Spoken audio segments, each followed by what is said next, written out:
Greetings once again from our side. Today we have the pleasure to present back titration. First things first, what is back titration? If we understand the meaning of back titration, I believe approaching the questions that normally follow the table would be quite easy if we understand what it means to back titrate. Many students do have issues with back titration. They feel it's very complicated.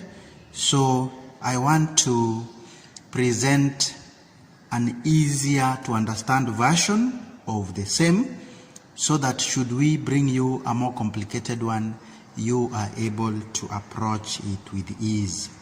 So back titration simply means we have three reagents that we shall be given. I'm using simpler definitions so that every student is able to understand.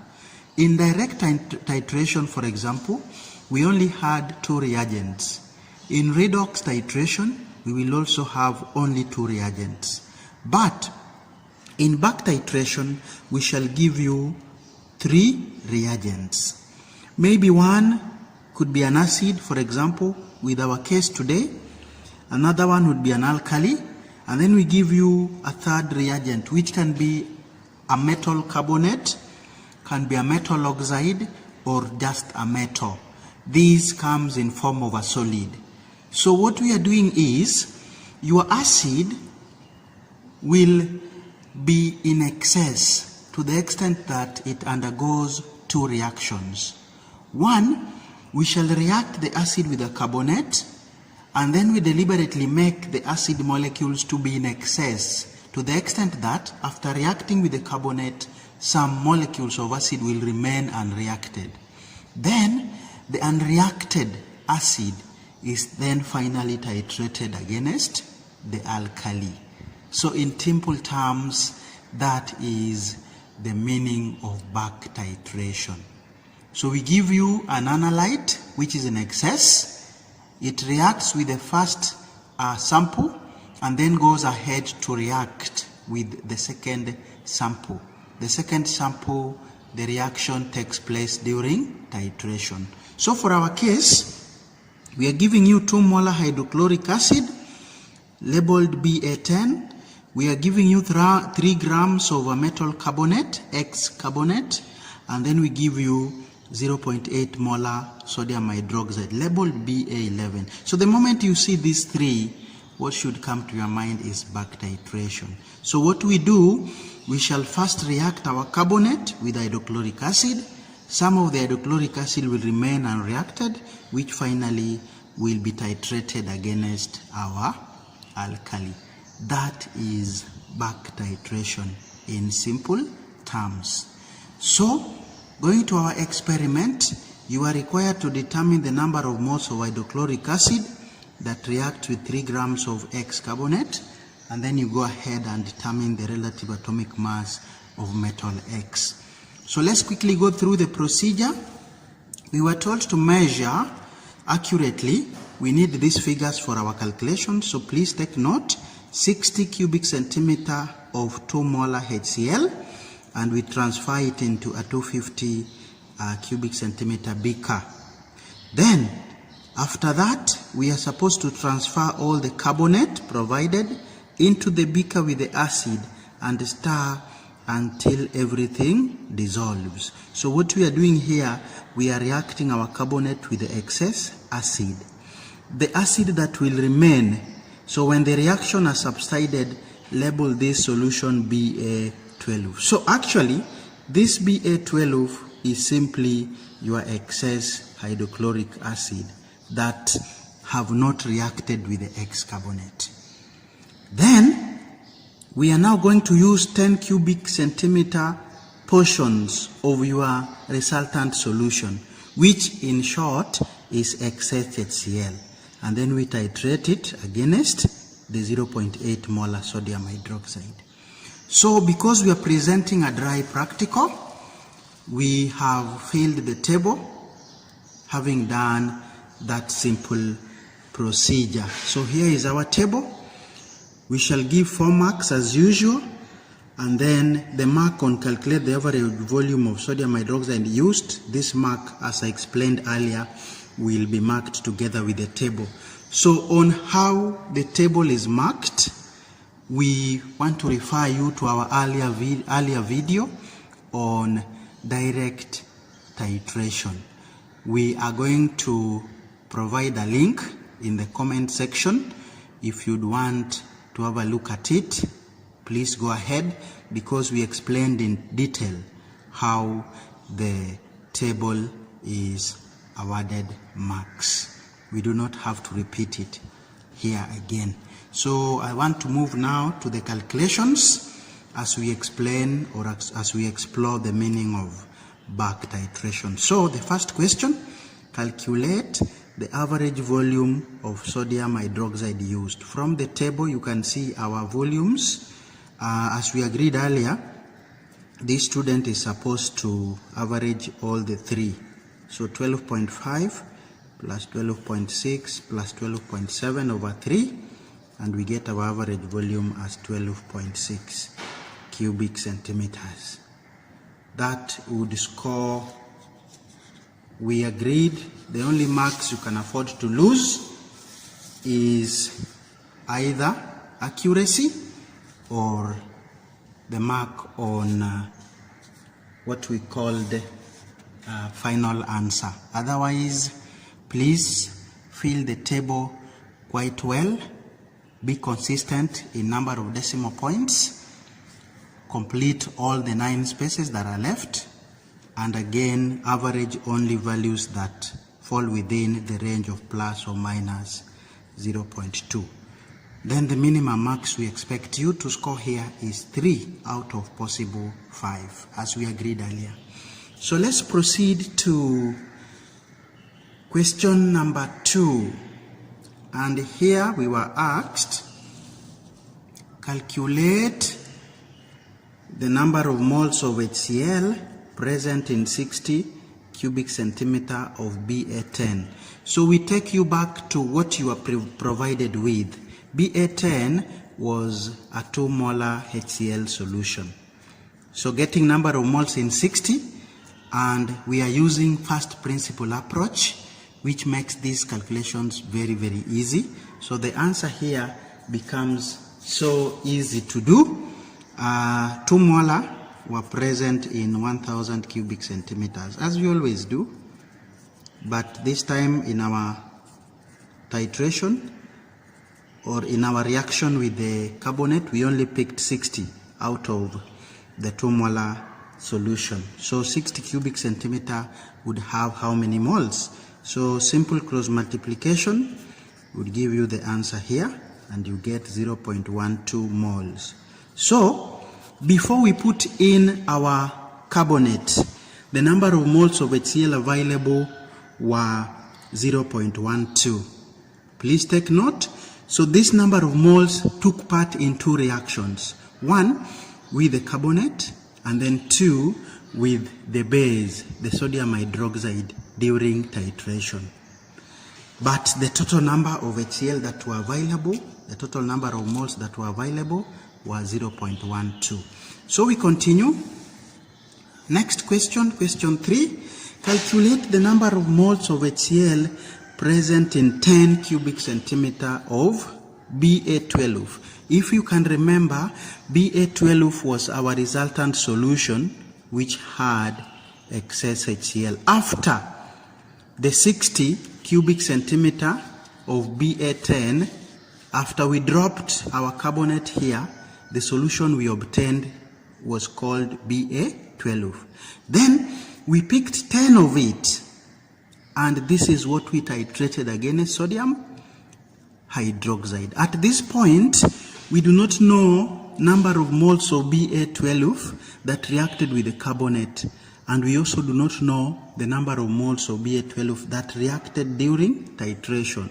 So, for us to answer this question, we need to simplify it. What does it mean to calculate number of moles of HCl present in 10 cubic centimeter of solution BA12? The question would have asked, calculate the number of moles of HCl that reacted during titration.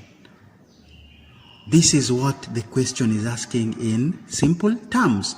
And because the moles of HCl, or rather the information about HCl here, is still not complete, we only have the volume, it will then force us to go for the mole ratio between moles of sodium hydroxide and moles of HCl. Remember, moles of sodium hydroxide we can easily get because we have its molarity and we have its volume from our table.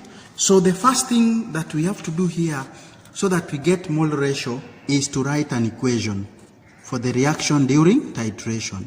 So during titration, sodium hydroxide was able to react with excess hydrochloric acid, and we are able to get sodium chloride and water. Mole ratio, you can see, is 1:1 because it is already balanced. So this is what we are asked, but we don't have full information about it. So we are going to use information we have about sodium hydroxide to get the number of moles here. So let's go now to get moles of sodium hydroxide that reacted. So sodium hydroxide was a 0.8 molar solution, but we used only 12.6 cubic centimeters of it. Where do I get 12.6? It is the volume I obtain after I calculate average values that were averaged from the table of values. So the answer for this part would be, if 1 liter of sodium hydroxide solution is able to give me 0.8 moles, I only used 12.6 during my titration. How many moles would be here? So I do a quick cross multiplication and I get 0.0101 moles. Now, these are moles of sodium hydroxide. So I can use mole ratio to help me get moles of HCl. Remember, I do this argument based on the fact that this volume given here were the volumes of excess HCl I used during titration. So my argument is very correct for this part. So we end by saying that this implies moles of HCl here were also 0.0101. Why? Because mole ratio is 1:1. You don't even have to tell us the reason, but you copy the figure here, and that will be the same as the figure here, because mole ratio is 1:1. Good. Next question. We were picking the 10 cubic centimeter from the 60. So having obtained moles present in 10, we can easily get moles present in 60. So what do? If 10 cubic centimeter contains 0.0101 moles of HCl, what about where I was picking them from? 60. So quick multiplication gives me 0.0101 over 10. And my answer is 0.0606 moles for 2 marks. Candidates, these things are so easy if you approach them from what we call first principle approach. They become quite easy. Now, number of moles of HCl that reacted with 3 grams of carbonate. At this point, we now have moles of HCl that we started with, originally present in my BA10, 0.12. After titration, I end up with 0.0606 moles of HCl reacting during titration. So to get the number of moles that reacted with the carbonate, it is quite easy. You do the difference between those two. So we have original moles of HCl, 0.12. Then when we do titration, moles of HCl used in titration or in the reaction between HCl and sodium hydroxide, we've been able to get that as 0.0606. So moles, this implies that moles of HCl that reacted with our carbonate would be the difference between 0.12 and 0.0606, and that gives me 0.0594 moles. I hope this is made possible because we have understood the meaning of back titration. Our excess analyte, HCl, was able to react twice. So if you know what you started with originally, and you know what was used, you know what was used in the second reaction, then obviously getting the difference would tell you how many moles were used during the first reaction. It is a matter of if X is equal to Y plus Z, then if you have X and Z, you can get Y. How? By subtracting Z from X. That is what we are doing in number 5. Understandable. So, moving on, in question 6, we are asked to deduce the number of moles of X carbonate present in 3 grams of X carbonate. So here, we know number of moles of HCl that reacted with the carbonate. We can go ahead, write an equation for the reaction, use moles of HCl to help us get moles of X carbonate via the mole ratio. So let's go ahead and do so. X carbonate was a solid, and please take note, the way we write X carbonate, valency of X is 2, because valency of carbonate is also 2. So as we write the salt that will be formed here, we shall use X, and X, you need to know its valency from the way its carbonate has been written. So valency of X is 2. So if we react it with hydrochloric acid, we form a salt called X chloride. And because valency of X is 2, it means X chloride will be XCl2. Of course, it's a carbonate, so we shall have carbon dioxide also being produced, and water. So you balance with a 2 on HCl. Mole ratio 1:2. So mole ratio between X carbonate and HCl is 1:2. So we already know moles of HCl from our question 5, sorry. And therefore, for us to get moles of X carbonate, we do moles of hydrochloric acid, which was 0.0594, we divide by 2. Why are we dividing by 2? 2 represented this. What about 1? Because X carbonate is 1 and HCl is 2. So if you do the division, you get 0.0297 moles. These were now the moles of X carbonate that were able to react with the hydrochloric acid. Very simple from first principle approach.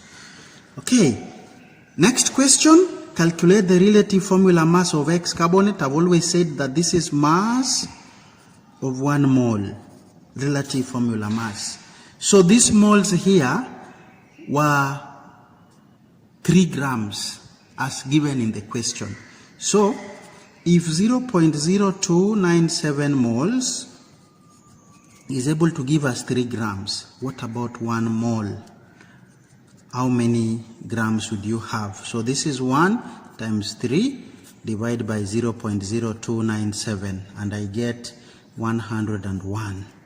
Remember, RFM has no units, so leave it that way. Okay, last question, relative atomic mass of X. So here you write X carbonate and you equate it to the relative formula mass. So we know C is 12 and O is 16. So when we remove these 2 from X side, we shall have X is equal to 101 minus 1 carbon is 16 plus 3 oxygens is 48. So that gives me 101 minus 60, and my X comes to 41. That is the RAM of X. Well, students, you have seen how easy back titration can be, and this depends with your understanding of what goes on if a back titration experiment has been given to you. I want you to understand that one of the reagents that will be given will be in excess, and therefore it will take part in 2 reactions. If you know what you started with originally and what is used during titration, you can easily tell the number of moles of that excess reagent that reacted in the first reaction. We wish you the best. Please, with this information, do more on this. If you have issues, kindly share with us in the comment section. Thank you very much. God bless you.